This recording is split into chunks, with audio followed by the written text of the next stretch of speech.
قطتي خلفت. قطتي قعدت صايمة 3 4 ايام، وانا ما كنتش عارف اعمل ايه، وكنت هتجنن عليها، والدنيا كانت متنيلة اخر نيلة، وكنت خايف جدا جدا جدا عليها.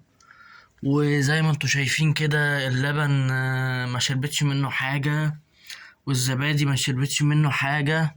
وطبعا انا بجيب كيلو لبن كل اسبوع عشان خاطر سيادتها، انما انا اصلا مقاطع اللبن والزبادي والبيض والسمك كمان ماشي.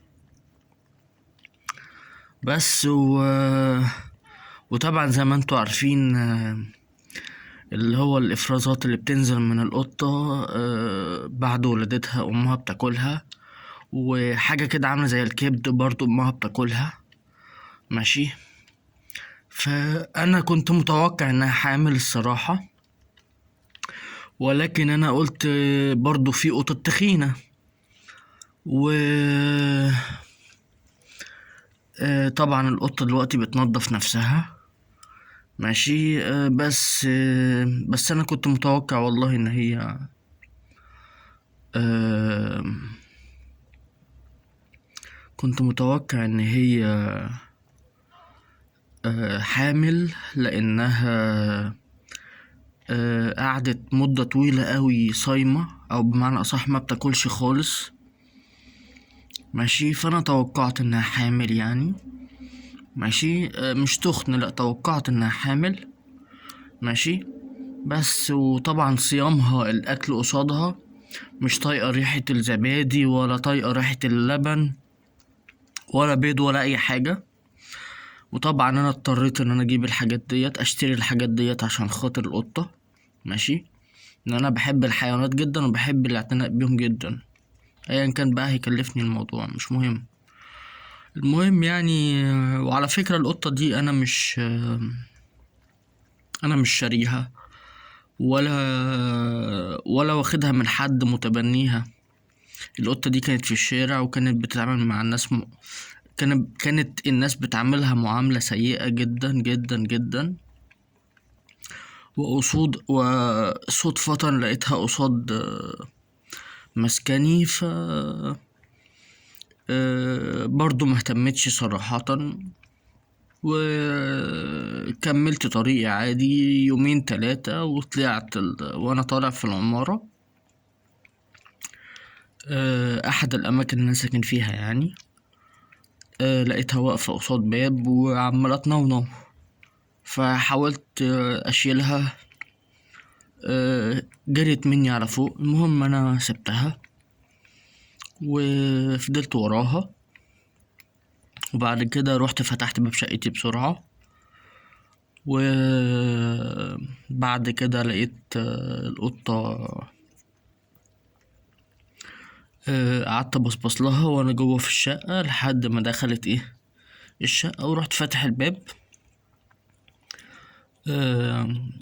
اللي فيه الأوضة اللي انا بربي فيها عادة الكلاب والقطط بس، ودخلت وعاشت معايا.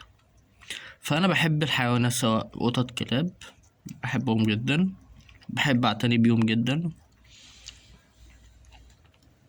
وايا كان الموضوع هيكلفني اي تكلفة كانت مش مهم، اهم حاجة ان انا اوفر لها مكان المعيشة المناسب. وتوقعت ان هي حامل، كان مجرد توقع، قلت يا تخينة يا حامل.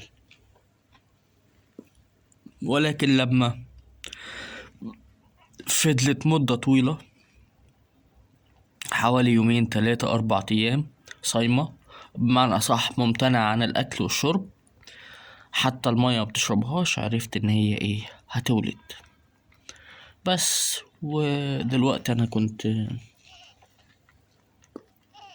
كنت بتعشى، وبعد كده قلت هدخل أطمن عليها، لقيتها الحمد لله والدة كما توقعت، الحمد لله.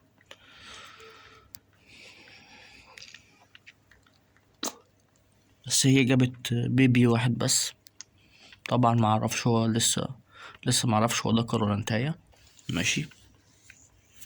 وعلى فكرة انا معرفش نوعها، هل دي شرازي ولا دي بلدي ولا ما عنديش فكرة عن انواع القطط اوي يعني،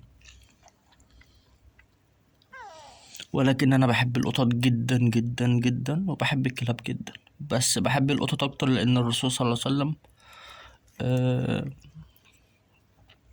كان بيهتم بيهم يعني، عليه الصلاة والسلام.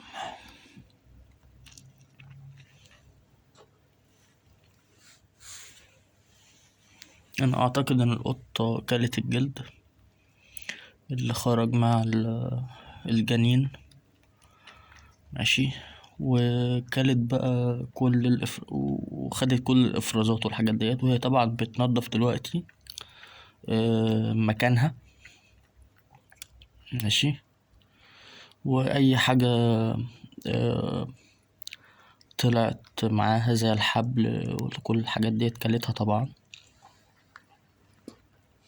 والقطة اذا حست بضرر او قلق كبير على ولادها بتاكلهم. القطة لو حست بضرر بإن ولادها في ضرر أو قلق عليهم بتاكلهم، عكس الكلاب طبعا. بس والمفروض إن هي دلوقتي هتفضل ممتنعة عن الأكل مدة يومين أو 3 أيام كمان، وبعد كده ترجع تاكل تاني. بس ده اللي أنا اتعلمته من القطط يعني ومن تعاملي مع القطط.